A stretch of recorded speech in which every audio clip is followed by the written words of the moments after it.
आंदोलन से संबंधित जो यूनियन हैं उनको मैंने एक बार नहीं अनेक बार यह कहा है कि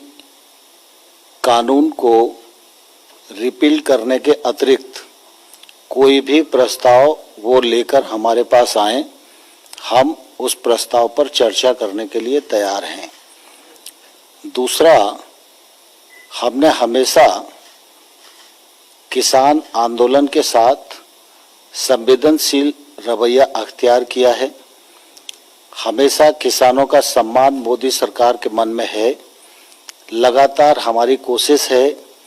कि किसान समृद्ध हो, खेती आगे बढ़े, मुनाफे की खेती हो, किसान महंगी फसलों की ओर आकर्षित हो और किसान को सरकार की ओर से अधिकाधिक सुविधाएं दी जा सके। कृषि सुधार कानून भी इसी दिशा में भारत सरकार का एक महत्वपूर्ण कदम है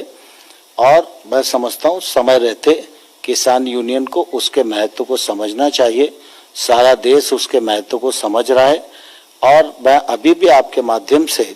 उनको ये कहना चाहता हूँ कि कुल मिला के एपीएमसी के विषय को जिस प्रकार से कहा जा रहा था, तो ये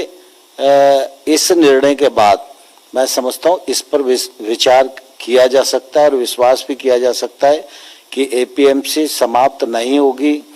ऐसा कानून में कोई प्रावधान नहीं है।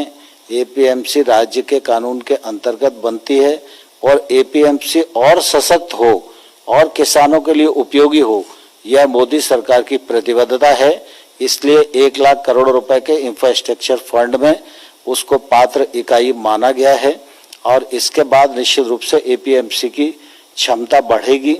यह भी कहा जाता था कि एमएसपी के लिए समस्या जाएगी, तो आप सबने देखा जब से आंदोलन शुरू हुआ है तब से लगातार पैदावार भी बढ़ रही है, लगातार खरीद भी बढ़ रही है और दलहन और तिलहन की भी खरीद बढ़ रही है और जहां के लोग आंदोलन में अधिक हैं वहां के किसानों को हजारों करोड़ रुपया उनके अकाउंट में इस बार एमएसपी पर खरीद करके पेमेंट किया गया है। मैं आपके माध्यम से किसान यूनियन के नेताओं को यह अपील करना चाहता हूं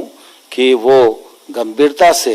इन सब चीजों पर विचार करें, आंदोलन को समाप्त